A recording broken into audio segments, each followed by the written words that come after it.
Welcome to blamestorming. Blamestorming. In a post-truth world, there's plenty of blame to go around. Plenty of blame to go around. Plenty of blame to go around. Plenty of blame to go around. Join Dave Sirus and Maryssa Smith as they blamestorm about today's hot topics. Hey, welcome to Blamestorming. I'm your host, Dave Sirus. My other host here is Maryssa Smith. Today joined by Gary Levitt and Pete Brocker. All right, that feels professional. How you doing, guys? Excellent, thank you. We were just talking about all the horrible ways we could all die. Now, we were talking about nuclear war real quick, and the idea that maybe feels like maybe we're closer to it than we've been before. Well, according to what is it, that midnight clock? We're what, a minute and a half from midnight now? The doomsday clock. Doomsday clock, yeah. Personally, I've always kind of resented the idea that the doomsday clock has any idea how close we are to all dying. It seems really arbitrary. I mean, I like the sentiment. I like the idea that we're saying, hey, here's the reasons we should be more careful about nuclear war. But also, we all agree that, like, the minute and a half away just seems really stupid, right? I like the doomsday clock. I'll say I it. do too. I think, well, it's also like the smartest scientists in the world who are behind it, and they get your shit together because you're all gonna die. Yeah, and I know that it's coming from a good place. Does that just take the pressure off for you? Is that why you like it? No, well, yeah. We're a minute and a half away. I'm just gonna. I can't stop anything anyway. Might as well have that extra beer. It's just telling people to not eat pay that back extra their loans. taco. Yeah.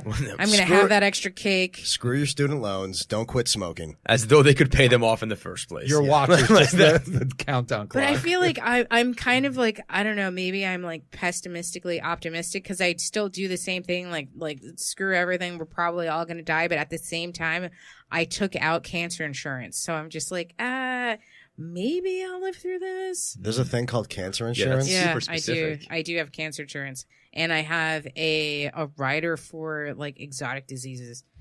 Do you have regular insurance? Because Yeah, I feel like that should just be grouped in with that. Like, it's not though. So like with the cancer insurance, like let's say if it only works for internal cancers, but like let's say if I get a cancer, this will pay me for like, you know, have like up to I think a year and a half being out of work, and then it'll also pay for any sort of experimental medications that I might want to take that I wouldn't be able to afford. So you just like stand in front of the microwave now? You're just waiting? That's the only way this is going to work out. Gotta for get you? your money's worth, you know. I figured out if I got cancer, Lyme's disease, and I got hit by a car in the same year, like I'd make more money than I ever have in my entire life. Well, I thought you were going to say break even. No. Like, that's some expensive insurance. No, The cancer insurance would be Well, like, that's you're how actually dying of Lyme's disease. That's how so. copays usually work. It's like, if I get sick, I really hope I get sick again this year, because then it's free.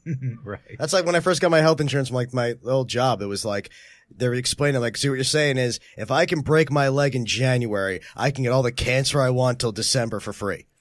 It's a good system. Well, that's there's no time in life to be more careful than when you haven't hit your deductible and it's like December 1st. Oh my God. Yeah. Yeah. It's time to lock it up. Yeah. But yeah, no, I've got like like accident insurance. Like, yeah. I'm the most. You worry too much. So you're Maryssa. I'm like very concerned about the immediate future. It's got hypochondria insurance. it's probably in there.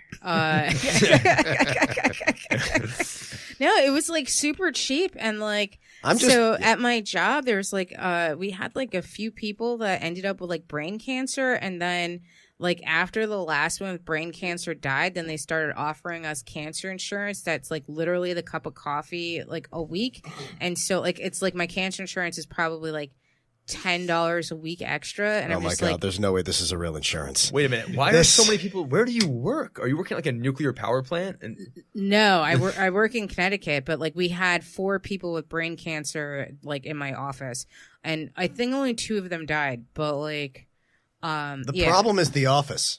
This is not a series of Maybe there's coincidences. some rays going around there. Though I do want to say I am happy that as a black person in America, you're this sure you're going to die of natural causes. Oh, He did it pretty quick on this episode. you know. yeah, that was, It took him like 10 minutes last episode. Well, I usually He normally announces it. Well, I usually only make sure the audience knows she's black on one of the 2 halves of the episodes. So I'm this time I'm beige. doing it on both halves. I'm Look, beige. Does that not People need to know. Otherwise, they might think I'm racist. They already know I'm your only black friend, Dave. Yes. Oh my God, you guys are friends. I mean, for this show. In We comedy, should be it's, friends if she were white. It's a nebulous thing in comedy. Oh no, we would have been friends much earlier. Now, I have a question for everybody. You're a lawyer. And of course our other guest is here to replace a lawyer. So let's pretend you have some sort I of play degree. a lawyer in real life. You've heard of people talking about ICE. ICE is a big story right now, and some Democrats have called for the abolishing of ICE. That to me sounds like just sort of what we were saying about all politics now becomes extreme simply to be listened to, because it's not like a majority of Democrats. But it's a dumb move because it plays right into the false narrative that Republicans are spewing out, the president included, who's saying Democrats want open borders. When Democrats do not want open borders. It's essentially like saying if you want there to be police reform, that means you believe there shouldn't be police. Right, exactly. This black and white argument where people can't handle nuance. I'll play devil's advocate in this one. I kind of agree on getting rid of ICE, but I also don't think that the opposition to getting rid of ICE makes any sense. So first, I think we need to know what ICE does, right, before we can really talk about whether or not we should get rid of them. So there's a difference. There's Customs and Border Patrol, which like when you come in through from Mexico to the U.S. or through JFK, or you ship something from China, they're the ones that deal with it. They're the ones on the border, standing guard, saying like, yes, no, give me your kid, whatever the case may be.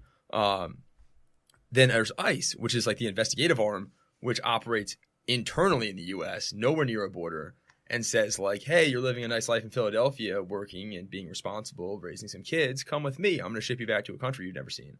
Right.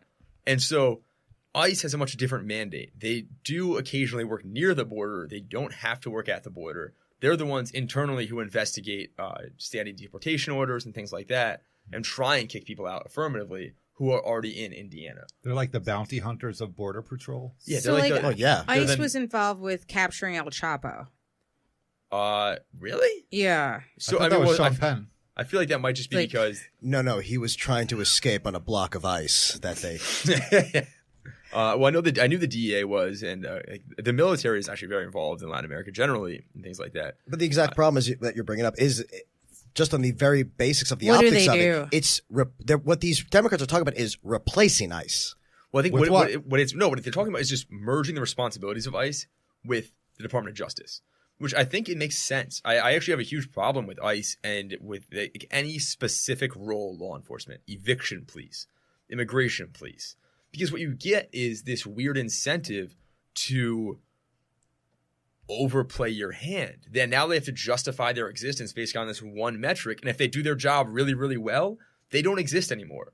So like, So you're against traffic cops. well, no, because traffic cops are usually just They're within the They're reporting to the same person a beat cop is reporting to I up the see. chain. It's not an entirely different. Its Organization. Yeah. So, Okay. and I think that if you look at it, like we're actually experiencing, and we have experienced for the past decade, some of the highest eviction rates in history in this country, higher than the Great Depression, because during the Depression there were no eviction cops. Right. And try and get like Patty O'Sullivan, who was absolutely a cop in New York City in 1930. I'm going to say it. They all had accents. Try and get him to evict somebody. He didn't want to do it. That's not why he signed up. And so when the neighbors rallied, he would walk away. Eviction police, they're like, oh, it's Tuesday. This is all I do. Right. ICE is a very similar mentality, I think, of like, It's the end of the month. I got to hit my quota. and it turns into the enemy. If you're an eviction cop, the enemy is the tenant. If you're an immigration cop, the enemy is the immigrant. Right. If you work for ICE, you're a hammer, and every brown person is a nail.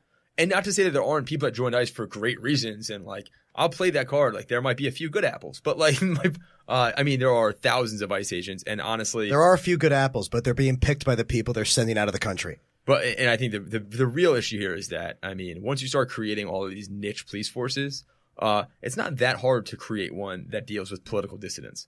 And at that point, like that's a problem. We already have in this country prisons, CMUs, which nobody talks about and nobody really knows about. So what is the CMU? It's a political prison. You're there because you're basically a high value prisoner, but in reality, it's because you're Muslim. What does it stand for? What is that? Communications Management Unit. And what it is you just don't have contact with the outside world. Are those all outside of the United States? Are those No, black? those are it's internal at supermax prisons or maximum security prisons run by the federal government. There's only 2 or 3 in the U.S.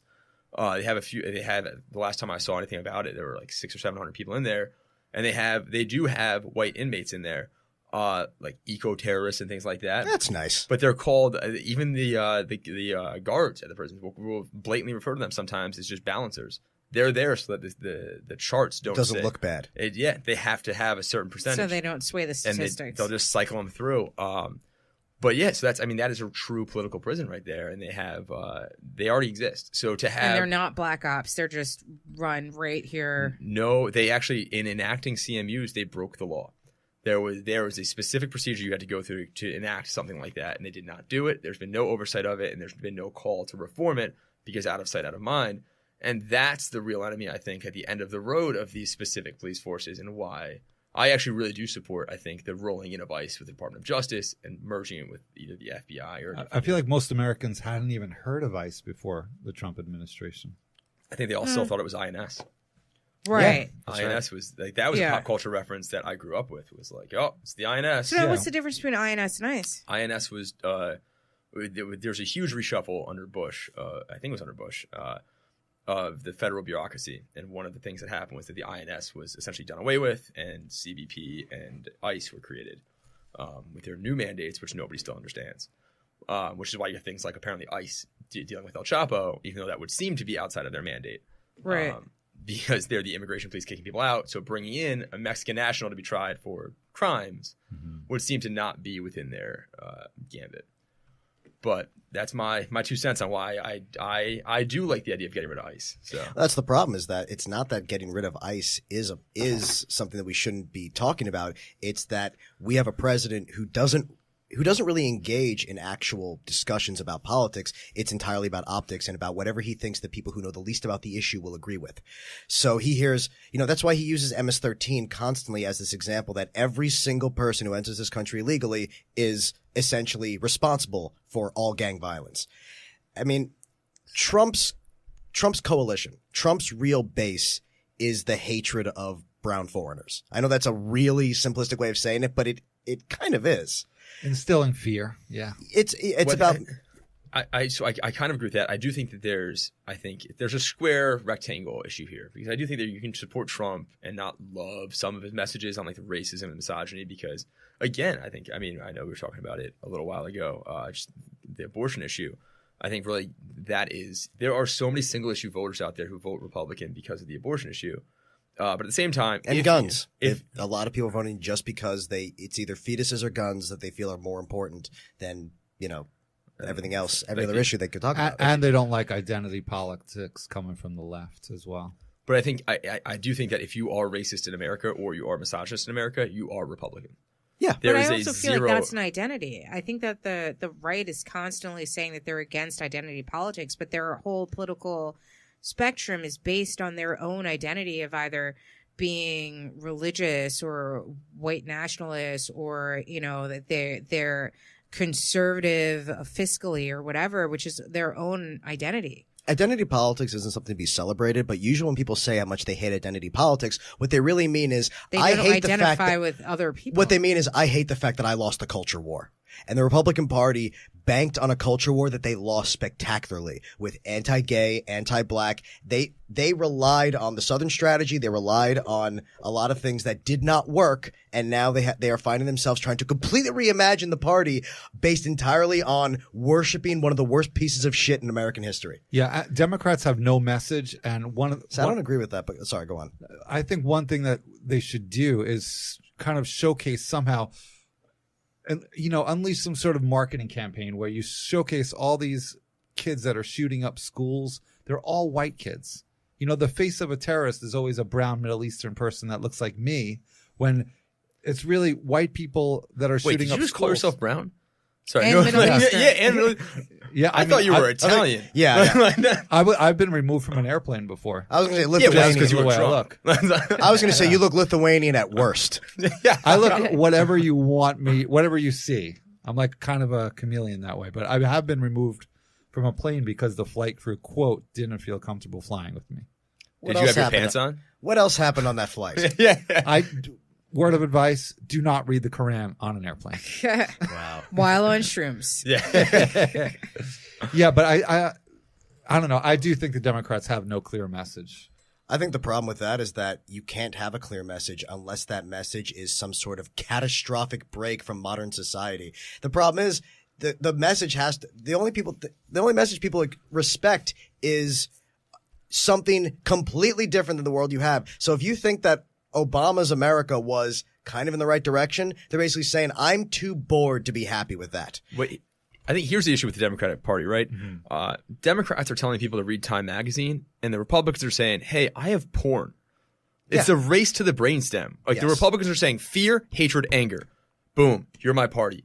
Right. Democrats are saying, wait a minute, inclusion, like happiness, success. And people are like, wait a minute, I could just jerk off to the fear and anger. I don't need this shit. This is like it's reptilian. It's trying to take advantage of your reptile brain. Sensationalism. They're trying to drag us back into caves. And that's why Donald Trump does, I actually tend to think that he might not be as dumb as I always say he is because he is so good at just cutting through the issue to that core kernel of what is going to scare and anger people in my camp. I wouldn't call that intelligence. I've met him. He's like a fucking toddler.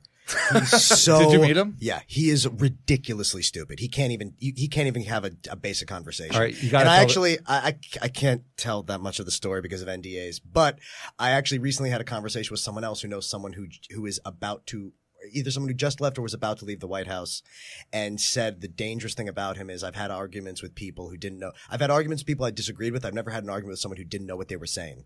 Right. Exactly. Wait, did you sleep with Donald Trump? No, I wish. Believe me, I would have. I would have taken that for the team. He's not concerned with facts. He just throws stuff out there. But they were saying that it's not even that. It's that he doesn't even know what he's talking about, and that he argues just as hard as someone who does, and that it's impossible to even.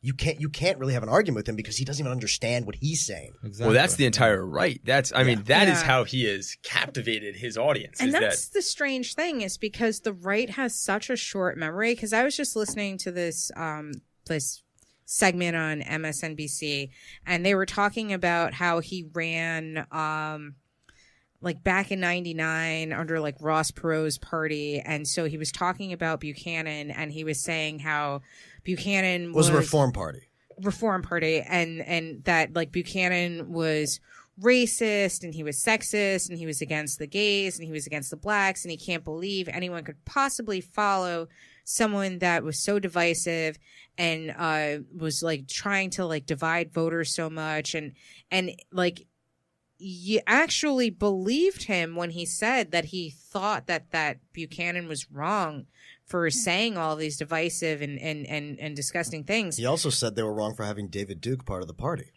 Right. He also said he has the best steaks ever created. And he says his hair is real. But, you know. Well, the hair is real. It's just transplanted. But go on. But, like, now these are all of the tenets of the things that he's running on. And so, like, I don't know so much as is he as dumb as we think he is? Is he, like, just an ultimate puppet? Like, does someone have like all the lube and hand up his ass that is just kind of maneuvering him around? Or, you know, is he just a fucking evil genius? Like, I don't really know. None of that. I think he's just trying to become popular. I think it's just an 8th grader seems like a genius to 6th graders. That's all this is to me. I think he's good at manipulating people who are dumber than him. He's trying to become class president, so he's promising everybody everything. I also think saying things that he hasn't promised me shit. He doesn't need you. Exactly. I think you might be outside of the scope of what he's arguing for. But he plays into the Nazi hand where you might think he hates Jews, but then he plays into the Jew hand. So he somehow has the loyal following of Orthodox Jews. Then he has the loyal following of people that hate Jews. Well, Orthodox Jews, as a Jew, I will say this, are traitors to us. The ones who support him. Oh my God. Absolutely. This is actually one of my favorite things in the world is to listen to the intra-Jew fighting. Yeah. It's so much fun. As a Jew, I live in Midwood. Sorry, go on. Oh no, this is my favorite thing in the world because I love and then listening to an Orthodox Jew talk about people that aren't Orthodox Jews. It's like you might as well be an evangelical. It is the most fun thing in the world. They are evangelicals. They have the Orthodox community, by and large, has become an evangelical community that cares about nothing but the domination of the Middle East. That's what I was saying in the other episode. It's not about race or anything. Or class. It's about religion. See, I don't even think it's about religion. I don't think they believe in their religion. I think they use it as a club against us. I think that they use their religion to exercise their authoritarian desires. Well, that's all religion. I mean, all religion goes back to the in and out of just, again, like the reptile brain. Like, give me my in-group. I want my in-group. You're my out-group. It's the opiate of the masses. In 1960, the Jewish population of Midwood, Brooklyn was so liberal that John F. Kennedy was considered too conservative. Jews used to be liberal.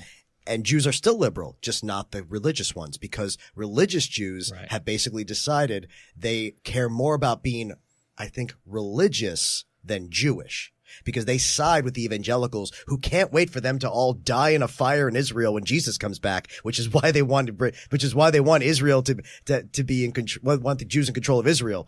I think at the end of the day, it's not even about the religion anymore. They just like this world of control. But they love the fact that Trump is supporting Israel. And Obama, unfortunately, lost the support of Orthodox Jews because he wasn't on Israel's side no matter what. But he talk about Donald Trump not knowing what he's doing.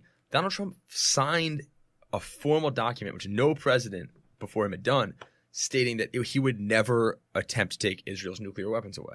Now, there had always been a gentleman's agreement that they wouldn't, that all disarmament would exempt Israel in the same way that the U.S. has never realistically tried. But that's why he's like, yeah, I'll sign this document, whatever. He had no idea that the other Netanyahu, right, was who we met with like the third day he was in office.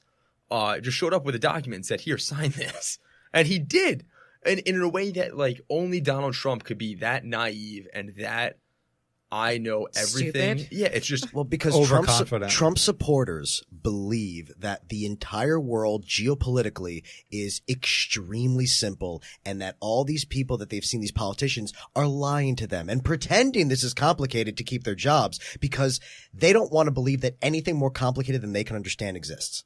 That's why they hate climate science. That's why they hate science in general. But he's also someone that went into the meeting with Kim Jong-un saying, I don't need to prepare.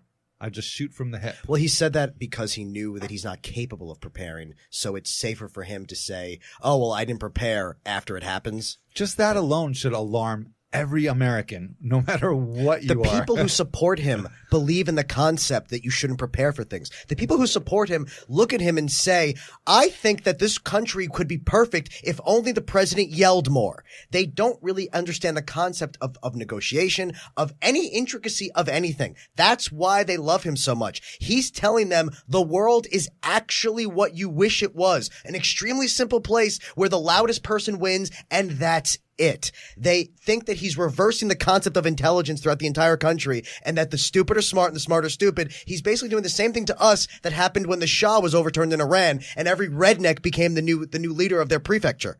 So I think I actually, not to respond directly to that because well done, but I do think if you were a billionaire who only cared about himself and maybe his favorite 2 or 3 kids. He only cares about one. Yeah, he wants to sleep with her. But we're assuming that he hasn't. I'm just saying. I mean, that would be the most spectacular Me Too moment. In all seriousness, though, how many people would he lose? If it came out he slept with his own daughter, just his wife. Would he lose? I'm going to say he would lose half his followers. I don't even think half. I don't. No, he'd lose half. Let's be fair. I don't think that he would, because I think they would say that it was God that put him in that situation, and that everyone is a sinner, and now he's redeemed, and now this is like the underdog. See, Maryssa, you're 100% wrong. They would just immediately come out and say she was never his daughter. That you're missing the way these people work. Also, if it was Tiffany, then they would go against him. They would never engage with it. They call it fake news and move on a minute later. Yeah. But what I would say, if she came out and said it, they would say she's the deep state forced her to do it. I think that's the tape. Honestly, like the P tape, I think that is the tape, and that he will do anything that Putin says just so that tape doesn't come out. The problem with the P tape is, just like we said earlier, he's going to say it's computer graphics. But do you see how close we're getting to North Korea type of stuff? Kim Jong-un has millions of supporters. They love him. Well, because you're much happier believing that your president is God than believing you are the dumbest human beings on the current planet. I mean, I think what's that Mark Twain quote? It's easier to fool someone than it is to convince them that they've been fooled. Well, yeah, that's a great quote. We are experiencing the world's biggest con right now. But I actually think though it could mean, again, if you give Donald Trump any credit as an intelligent animal, if you're a billionaire, if you're a tycoon, and you genuinely don't care about poor people and minorities, why would you care about climate change? Because the first people impacted, and honestly, potentially the only people impacted, depending on what happens, they could literally fly away to Jackson Hole, Wyoming, and ride this one out for the next 50 years. In their compounds, that's what the Waltons are doing. The Walmart heirs have built this doomsday prepper-esque bunker that would fit on any apocalyptic TV show. It's the plot of Superman, for God's sake. But so why would he care? And why would any of them care? So that's our new government, is the Goldman Sachs billionaires. It's the same reason why we have such bad education in this country. We talk about education. We've been talking about how bad education is in America for 40 years. And Trump's presidency is the culmination of that. We're seeing what happens when you hit a 50% tipping point of people being terrifyingly ignorant. And the same thing. Why would Republicans want education to be good? They don't. Their attitude is, we really only need like 150 smart people in the whole country. Well, I will say, talk about. I think we were talking about it earlier. The impact of the Supreme Court in just society in general. The reason education is so screwed up and disparate in this country is really just a couple of Supreme Court decisions that the fight has just. I mean, if we could have a Roe v. Wade fight on something on the left, this is where I stake my ground out on these two education decisions. One saying that you can't bus kids, and the other one saying that school funding from one district can't be distributed to another district. Yeah. We're seeing the culmination of two problems here. We don't have good education, but we have the best entertainment in the world. Well, entertainment is an industry. We make the best movies. We make the best music. And that's why we have Donald Trump. But let's be fair. He's a good entertainer. I would say the exact opposite, actually, because Donald Trump is not because of entertainment. It's the opposite. He's because of reality shows, which is anti-entertainment. Donald Trump happened because the two things combining reality TV and the internet. In reality TV, you're rewarded for how bad a person you are. And on the internet, there's no consequences for being a bad person. Entertainment, narrative entertainment, is the antithesis of Trump because it involves creativity. And that's why Republicans are very anti-narrative. I don't know if you know this. They don't really watch narrative shows. They mostly only watch reality TV. They mostly only watch documentary style shows, not documentaries. And they're always talking about the fake narrative that the left is pushing forward. It's like, counter to your point, is that any time that it looks like something has a beginning, middle, and end, they're completely against it, and that's fake. And I was just going to say the one thing about entertainment, don't forget, entertainment is the only goddamn industry we're good at anymore. It's the only thing America's at the top of anymore. And not for long. Technology as well. Also, again, I think that is something that, if you want to talk about, like, what is the impact of the Republican set of priorities in the next 20 years? I think we're very blinded by our social issues right now. And I think that for good reason, because those have the most obvious human impact. Right. But what you don't have are like the failure to scenarios. If you don't have DARPA and defense spending where it was in the 80s, say, you don't have the internet. And so if you don't have the internet, you don't have like anything that goes along with it. Artificial intelligence is set back at least a generation or two. I think I might be okay with that, though. It doesn't even matter. It doesn't even matter if you have the internet, because all these Trumpers have the internet, but they don't research on their own. They still just regurgitate what. But the internet made trillions of dollars. Is the point? And my point is that so like if you don't have that R&D funding from the government, because all they want really the federal government to do, if I understand the Republican ideology correctly, is make sure poor people stay poor and shoot a whole bunch of foreign people. Yeah. That's really all. They just want a military. They don't want social programs, even though they benefit them disproportionately. They don't want distribution of interstate taxes, even though, again, disproportionately benefits red states.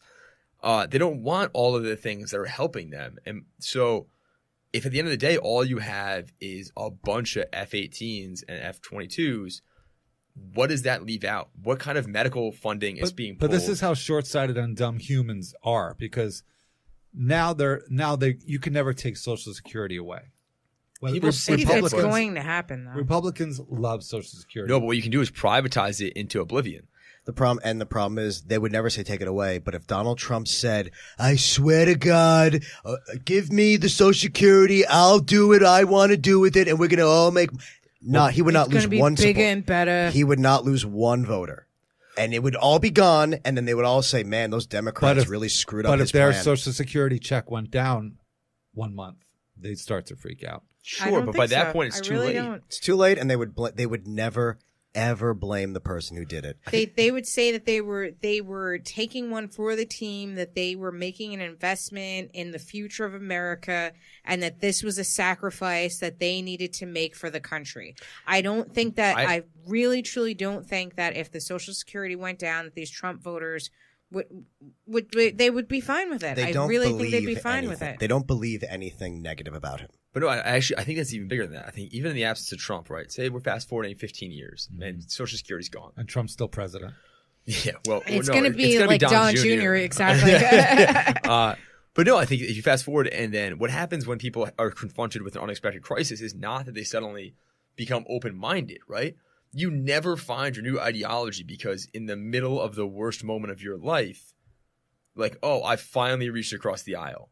No, they double down on conservative viewpoints and say the economy is not strong enough to give me a job, give me more conservative policies because I need a job. So cut corporate taxes, cut more social programs, give me my job. Yeah, and the left and the right never has a come to Jesus moment, even though like we're both asking for the same things. Well, it's even worse because the right will always have this nasty feedback loop that their own self-created crisis creates more fuel for conservatism and more anger and like rage towards foreigners taking our jobs and whatever else that is. I think Right, we're and facing all the something fruit is new. rotting, even though all these Mexicans were taking these jobs, but apparently no Americans wanted to take these jobs because the avocados are all rotting. And That's to a be crime. fair, I think that could be fixed by better minimum wage laws. But I also don't think that we should be trying to brutalize every Mexican who tries to enter the country either. But those are more complicated issues. I want to get into a Civil War discussion, but keep going. Sorry. No, sorry. So all I was pretty close to the end of that point though, is that I think there's this very real feedback loop that really exists much stronger on the right, which is why I think it's much harder to pull right-wing voters, is that anytime that you feel like you're in a moment of crisis, you internally sort of retract into your in-group and into your whatever your basest moments are. And so in that moment, if you're naturally suspicious of foreigners, that's going to increase. If you believe the Republican narrative that trickle-down economics works, you're going to want more of those policies. You're not going to suddenly say social programs were actually great. And I think that's why you can kill social programs. I think that for the last 70 or 80 years, people have said you can't. Once there's an entitlement, it just hasn't happened. That's less than a century. I mean, that's not that long of a time to not have a social program killed. So I think that you can do it. There's a smart way to do it and there's a dumb way. Smart way, privatize it, and then you don't fund it. And then eventually it just dries up. Once it becomes like this amount of money that nobody cares about, it's gone forever. And they don't complain about it because you just change it to, well, we wouldn't need it if the liberals would let us enact more of our conservative policies and get you a job, Bill. Were they able to get rid of the law where health insurances can deny you coverage if you have a pre-existing condition? They could not get rid of that from Obamacare. You're saying, the House only voted on it like 47 times. Exactly. So, but even when Trump took over, that was the one thing they couldn't get because everyone sees that And they're that's desperate. necessary. They're desperate to get rid of it because but But they can't, like Social Security. There's a couple of things that... But Social Security doesn't have the benefit of having sick children as its poster child. Anytime you see a kid and say, this kid has leukemia, he's getting his treatment because of Obamacare, it's very difficult to argue against that. But Social Security, pull out the most derelict-looking person in the world and say, this is where your money's going. But Social Security is really about the elderly. So this 80-year-old guy who's slugging Bud Lights on his trailer porch, I mean, it's very easy to paint Social Security in a negative light in a way that it's very difficult to paint pre-existing conditions. Also, everybody can see themselves having a pre-existing condition. I don't know a single person that expects to be on Social Security. Maybe it's the second beer, but I was super optimistic on the first episode. And now this episode, I'm like, I was pessimistic on the other episode. No. While we're on that subject then of your optimism, I have a question for everyone. Okay. In the Civil War, 600,000 people died. It was 2% of the population. More and more people today are expecting the possibility of us having a civil war, which does sound ridiculous when you think of it from today, but it's not the craziest thing in the world. I know that only a few years ago, Russia was predicting an American civil war, and everyone thought that was ridiculous because we didn't know what they were planning in relation to helping us get That's one. what they want. Right. That's what this has all been about. And here's a real question. I want you to picture a country, possible country we could be in if we had never had a civil war. Because, of course, all the other countries had gotten rid of slavery mostly before we did. We were not getting rid of it. This is where the Republican talking points come to. Well, Republicans got rid of slavery. Well, Democrats wanted slavery. The Liberal Party got rid of slavery before they switched in 1912. But the issue, because when the Bull Moose Party happened, they completely switched. So I know you don't. I know you know that, but it's something that just the most ignorant Republicans. I found a new form of therapy. I have Trump friends on Facebook. So instead of arguing with family, I argue with Trumpers on Facebook, and it's great because I get an insight into their whole mentality. And it's always really depressing when you realize how little they actually know, but compared to how confident they are in their point. But my question is, let's say we lived in a country right now where we still had slaves. You would agree that that is not worth the 600,000 people who died in the Civil War, right? You would agree. I think most people would agree they'd rather live in the world that we have today than a world that still had slaves, but those 600,000 Civil War fighters didn't die. 700, maybe not, but 2% of the population, or even say 2% of the population. I will say, I also think, just let me throw this super liberal talking point in the middle of this one. There are still slaves. Correct. I do understand that's a real issue. There's more slaves today than there've ever been in the history of the world.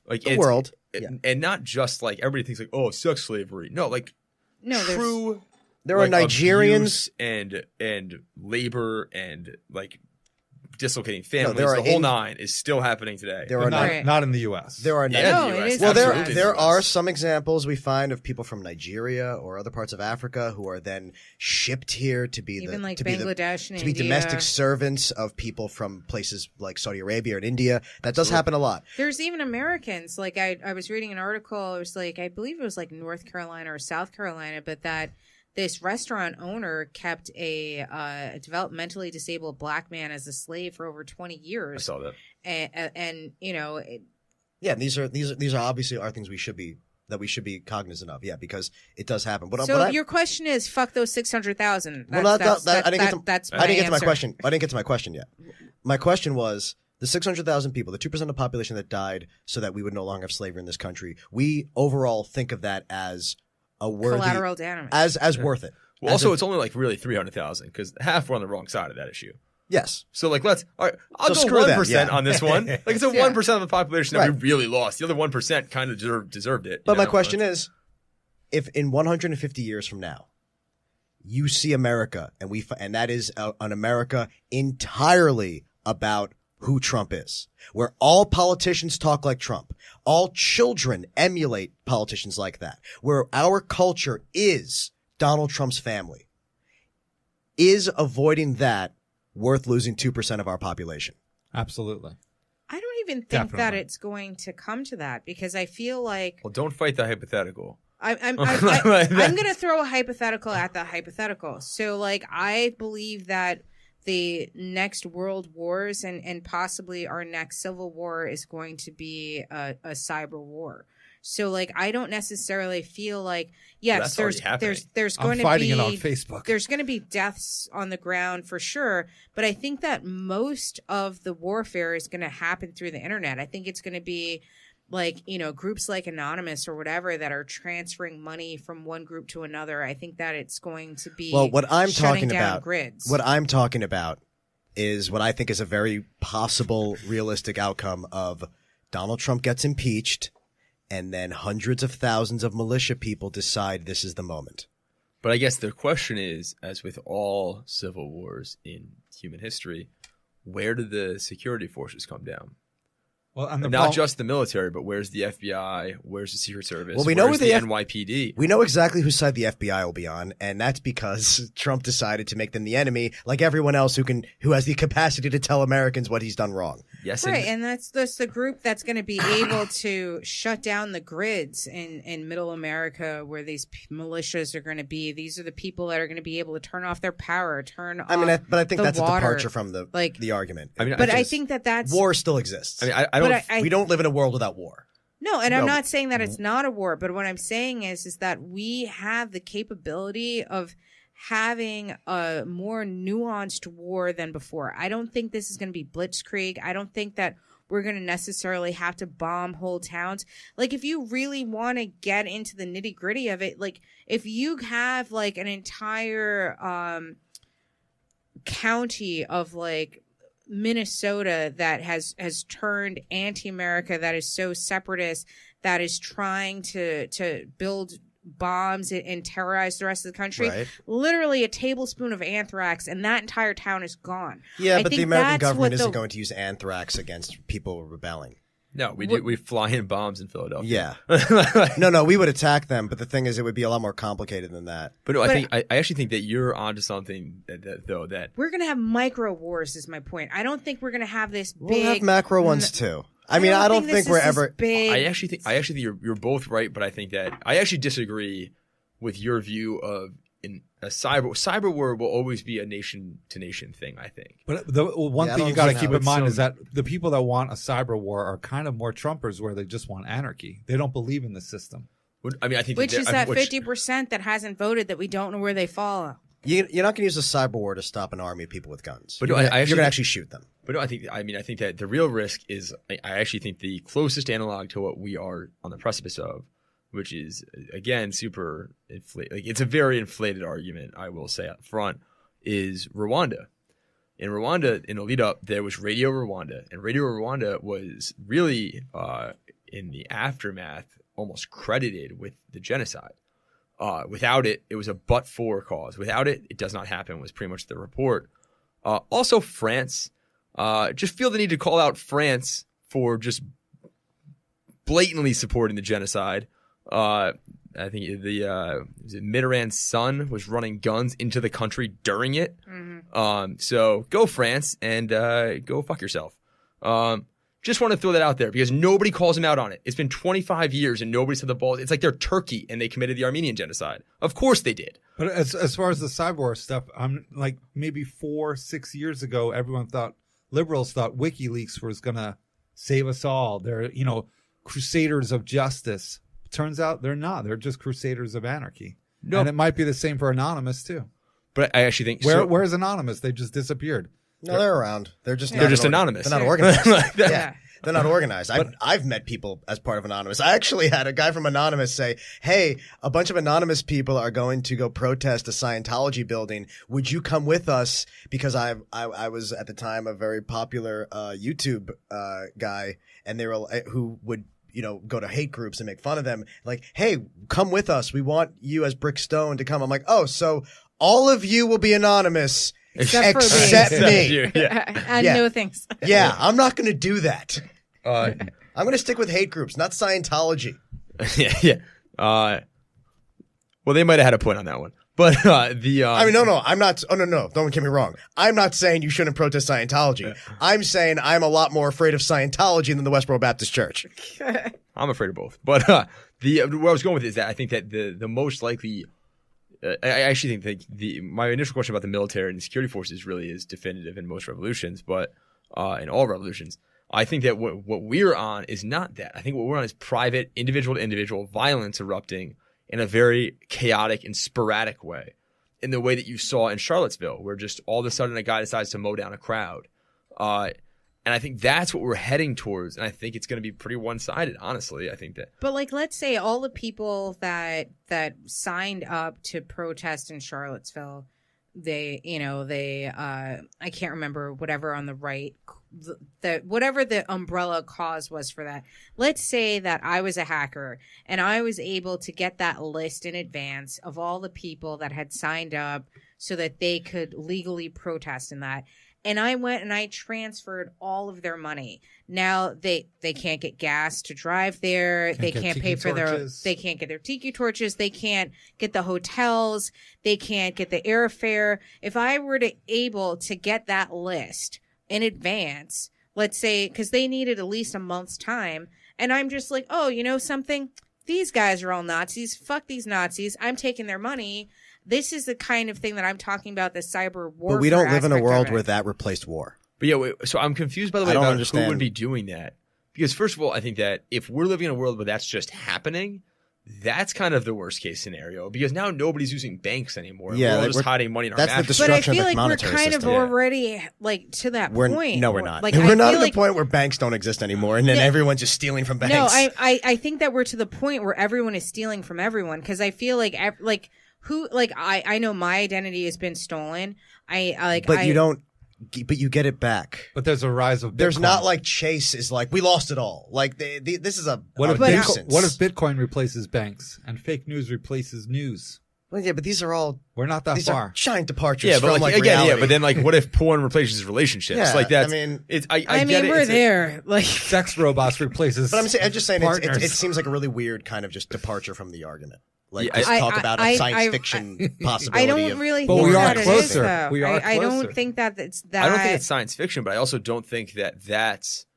I feel like... I feel like the people that are kind of like moving forward the most right now are these... We as a society are moving away from any sort of interaction one-on-one. We can't talk to each other in public. That's why we have dating apps like we have Uber because you don't want to actually talk to a driver of a taxi. I think that we're going to get to the point where even our warfare is going to be so removed that we're not going to have to interact with each other. It's just going to be about stealing each other's shit. But I think that only works outside of the U.S.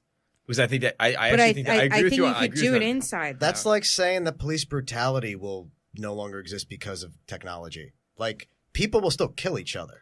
And just to be optimistic, but like on also like now that cops are wearing video cams, like not that it's stopping, but at least we're proving it's happening. Whereas 10 years ago, you couldn't even prove that it happened. If you said that police brutality was a problem within people of color's communities, people were like, no, that doesn't happen. What are you talking about? Now we're like, look at this fucking video. This guy just shot him and he didn't have a gun. But I mean, I think that we're getting closer to that. I've never heard of anyone saying that technology is going to eliminate physical violence. But it is. It's already, that's the cyberbullying is eliminating physical violence. It has not had an effect of reducing wars. But the problem with cyberbullying isn't that it's eliminated physical violence. It's just it becomes self-inflicted. And look at the popularity of podcasting. All of a sudden, people are getting together and talking for much longer and more in depth. As long as there's a microphone in front of us. Even though we're talking for much longer, we need to talk for much shorter because Caleb's telling me get the fuck out of here. But before we all go, where can everyone follow you on social media? Where can they see you next? I'm going to start with you, Dave Sirus. You could see me at New York Comedy Club on next Sunday, the 14th, and I'll be around other places. Dave Sirus, Sirus. Pete. Pete Brocker. I am bouncing around all over New York. Usually you can find me if you check out Broadway Comedy Club. I'm there occasionally, and otherwise just look around for Pete Brocker. Gary. Best place is Gary Levitt. Anywhere on social media, GaryLevitt.com. It's just Gary Levitt. Follow the show on Twitter at The Blamestorm. Follow me on Twitter at Maryssa Smith. And you can catch me at Auto Shrunken Head on July the 7th at 6:30 p.m. Me too. And, Dave will be there. And you can also catch me at Broadway Comedy Club on July the 13th at 10 p.m. Me too, right? And Dave's going to say me too. I did not me too Dave, by the way. No, I think you did Dave book me for that show. just me too'd himself. You booked me. I booked you. I didn't me too you. She molested you while she booked you. I don't do that. He's too old for the molestation. All right, you guys. Have a good night.